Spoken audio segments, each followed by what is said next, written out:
My name is Milline, and I'm 38 years old. I married my husband, Kenneth, who is 4 years older than me, 8 years ago. My life took a dramatic turn when my beloved father passed away due to illness, leaving me with a substantial inheritance. I used this fortune to purchase a new house, which I adore. The scent of fresh wood brings me comfort. I often think that my father would be pleased to see this new home. Our old house, where my father lived alone after my marriage and my mother's passing, was just a 15-minute walk from our apartment. Following my father's fall a few years ago, he passed away recently. With the inheritance, I decided to demolish the old family home and build a new one. I've always believed that even though the old house is gone, the happy memories will remain in our hearts. Kenneth often echoed my father's words about building a new home as a way to start afresh. At first, I thought Kenneth was just trying to cheer me up, but it soon became clear that this wasn't the case. Kenneth, I need you to fill out the divorce papers and submit them to the appropriate place. Divorce papers? What do you mean? I asked, bewildered. Yes, exactly that. We're getting divorced. I want you to submit the divorce papers. This is not a joke. I never intended to live with you in this house. This new home, built with your father's inheritance, is meant for my mistress. She and I will be living here together. His words were astonishing. Mistress, you've been cheating on me. Yes, if I had met her before I met you, I wouldn't have married you. She's different, cute, kind, and genuinely loves me. We've been together for about 6 months. She approached me knowing I was married, but she didn't mind. She's happy just being with me and says the sweetest things. I should never have married someone as serious and uptight as you. Coming home to you was never enjoyable. He continued, I've decided to take this house as alimony. After 8 years of marriage without children, what benefit is there in staying married to you? I was overwhelmed and sought comfort from Kenneth, only to be met with unexpected blame. You're acting like a victim, but this is all your fault. If you had fulfilled your role, no one would stray. It's your responsibility that men are drawn to other women. You're to blame for the affair, the divorce, and losing the new house. It's wrong to play the victim or to resent me for this, he asserted. He claimed his infidelity was my fault and then handed me an envelope. What's this? I asked, puzzled. It's your alimony. I don't want any hassle later, so I'm giving it to you now. Be thankful. Inside the envelope was $1,000. As he took the new house, built with my father's inheritance, to live with his mistress, he tossed me the money. I calmly returned the envelope. Fine, I accept the divorce. If you don't love me, there's no point in staying married. I don't need the money. He seemed taken aback by how easily I accepted the divorce. Well, if you say so. Just don't ask for it back later. Kenneth packed his things and left a few days later, taking the keys to the new house with him. However, shortly after, my now ex-husband frantically called me, clearly agitated. What did you do? The police came to the house, talking about warrants and charges of trespassing. What's going on? According to him, the police had arrived while he was with his mistress at the new house. Hello, we're the police. You understand why we're here, right? The police? What for? Well, this is your ex-wife's house. Entering with a stolen key is illegal, both theft and trespassing. You understand? Kenneth, shocked and bewildered, looked at his mistress, who was equally confused. What's going on? Isn't this your house? You said you wanted to show me. Be quiet and stay out of this. Sorry to interrupt your domestic dispute, but we have a warrant. Could we discuss this at the station? Caught between the police and his mistress, Kenneth called me in a panic. Why is this happening all of a sudden? What did you do? I haven't done much. I simply reported that my house keys were stolen and that strangers were in my home. It's only natural to call the police. I promptly filed the divorce papers, reverted to my maiden name, Milline Baker, and reported the situation to the police. This is my house. Didn't you agree to give it to us as alimony? Kenneth argued. I never agreed to that, I countered. It's convenient for you to twist things to fit your narrative. Are you joking? How can you think that house is yours? I'm the one on the house contract. I paid for it with my inheritance from my father. Plus, I own the land. But your father said it was for us, Kenneth protested. That was when you were my husband. Now we're divorced and strangers. Why would you think it's your land? My father had transferred the land rights to me when he fell ill to prevent any complications if something happened to him. He must have anticipated a situation like this. Maybe that's why he advised demolishing the old house and building a new one. Money can be taken easily, but a house, now that's different. Kenneth's calm demeanor suddenly made sense. So you were planning this all along? I did nothing. You misunderstood everything and left. It was almost amusing watching you walk away, clueless. Too bad you were about to be happy with your mistress. Stop being ridiculous. You blamed me for the affair, the divorce, and losing the house. How does it feel now, stuck between your girlfriend and the police? Kenneth could only groan in response. Hating me is misplaced. This situation is entirely your fault. Ever heard of you reap what you sow? This is what you deserve. As soon as I said this, Kenneth exploded in rage on the phone, shouting accusations. Then suddenly, his voice faded. Excuse me, are you Mr. Smith's ex-wife? He's causing a disturbance at your house. Could we have a word, please? It seemed a police officer had taken over the call. I explained the situation to the officer, who sympathetically acknowledged how tough it must have been. Later, Kenneth and his mistress were taken to the station. Kenneth continued to insist that the house was given to him by his ex-wife and that it wasn't trespassing. His mistress, genuinely surprised, stated that she had no knowledge of trespassing. Kenneth claimed he had evidence to support his case and presented it at the station. Ultimately, the mistress's statement was deemed credible, and she was released with a warning. Kenneth, however, was found guilty of theft and trespassing and was fined. The issue now was that Kenneth had named me as his guarantor upon his release, likely because he didn't want his strict parents to know. The officer, clearly exasperated, informed me of the situation. Why should I be his guarantor? We're divorced and strangers now, I replied firmly. I have no connection with Mr. Smith anymore, so I refuse. You say he has no one else to turn to, but his parents live nearby. Please contact them. The officer relayed this to Kenneth, who was evidently frustrated. His parents were already aware of our divorce due to his infidelity, but they were unaware of his attempt to take the new house. The police call had informed them of the entire situation. Reluctantly, I visited Kenneth's parents' house after they requested more details. I knocked on the door and apologized. I'm sorry I couldn't explain the situation earlier. No need to apologize, his mother replied. It's all my foolish son's fault. But did you know about this? No, about what? I asked. Well, my son is here with his mistress, a much younger woman. We let them in to talk, but I'm not sure what he's thinking. To my surprise, Kenneth had brought his mistress into the living room. The scene was as described: Kenneth, the young woman, and my stern-looking father-in-law, Tom. Tom, it's been a while. I'm sorry for the delay, I said. Milan, thanks for coming. I apologize for calling you after the divorce, but I've heard Kenneth's side of the story. However, I can't fully trust someone who's been arrested for trespassing. Can you tell me your side? I recounted everything as requested. Throughout my explanation, Kenneth and his mistress kept their heads bowed, avoiding eye contact. What were you thinking, trying to take Milan's new house? Are you insane? Kenneth's father demanded. It's not that simple, Kenneth interjected. We resolved this between us. Resolved? How is that possible? Tom retorted. Your story is completely different from hers. Apparently, Kenneth spun his own version before I arrived. What were you told? I asked. Kenneth's father said he claimed you willingly transferred the house to him, then changed your story and reported him, leading to his wrongful arrest. Really? He said that. I was incredulous. It's true that when we discussed the house, I didn't object. But that doesn't mean I agreed to transfer ownership. To suddenly claim the house as yours and report it, it's beyond comprehension. I'm so sorry, Milan, for having such a son, Kenneth's mother said. What are you saying, Mom?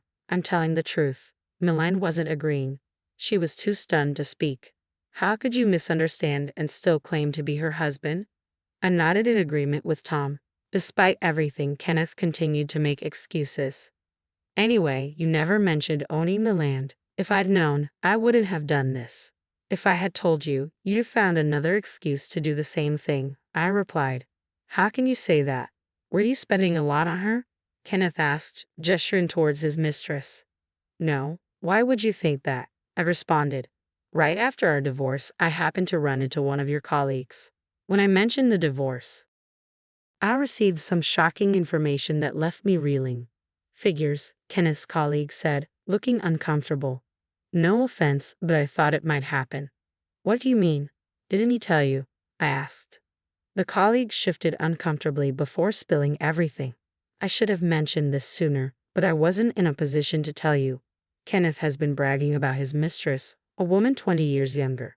He was showing off, buying her expensive bags and jewelry. He said he didn't know how to contact you to inform you. He's been very open about his plans.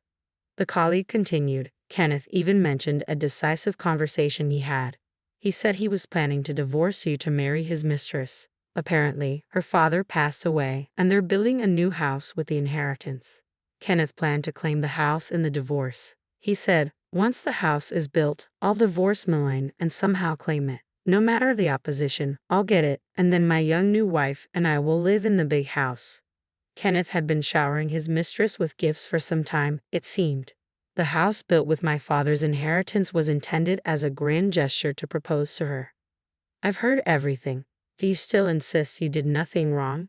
I asked, sweating with frustration. Kenneth stammered, well, yes, I bought her gifts. So what? I used my own money and gave Milan her living expenses. She's not my destined partner. This woman is. I brought her here today to announce our marriage. Are you out of your mind? His parents exclaimed in shock. The most surprising response came from the mistress. Marry you? Did I ever say that? We're not even dating. What do you mean? Kenneth asked, bewildered. Exactly that, she replied. I'm not in a relationship with him. I only approached him for a sugar daddy arrangement. I told you from the start that I was looking for someone for that kind of arrangement, and even married men were acceptable. You agreed to it initially, but now? What are you talking about? That's creepy, the mistress said. Kenneth went pale at this revelation, unable to speak. I asked, so why did you come here with him today? The mistress explained, I came to ask for more time to pay the alimony. I knew he was married, so it's an affair, and I'm prepared to pay the alimony. But I'm still a student. A student.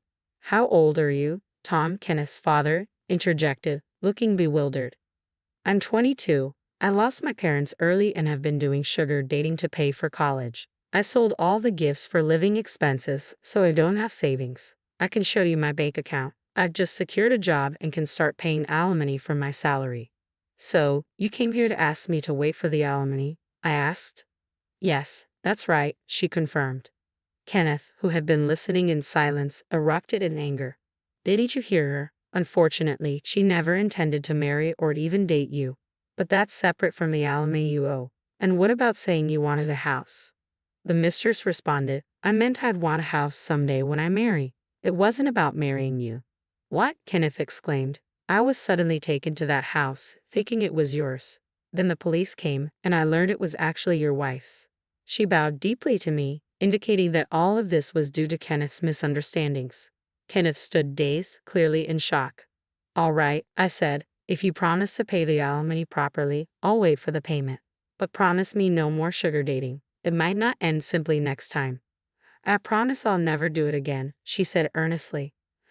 I turned to Kenneth. Expect a claim for alimony from me without delay. Alimony? What are you talking about? Kenneth asked, taken aback and not expecting to pay alimony himself.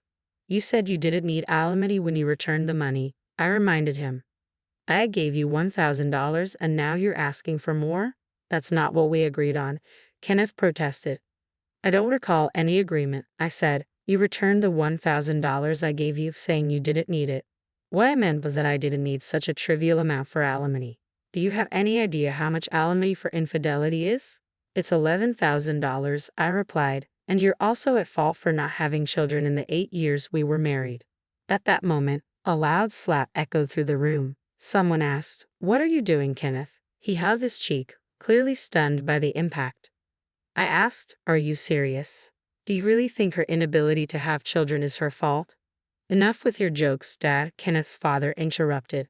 Don't tell me you're blaming Milan for your affair too. Well, that's how it is, Kenneth said. I should have never married her. It's like fraud.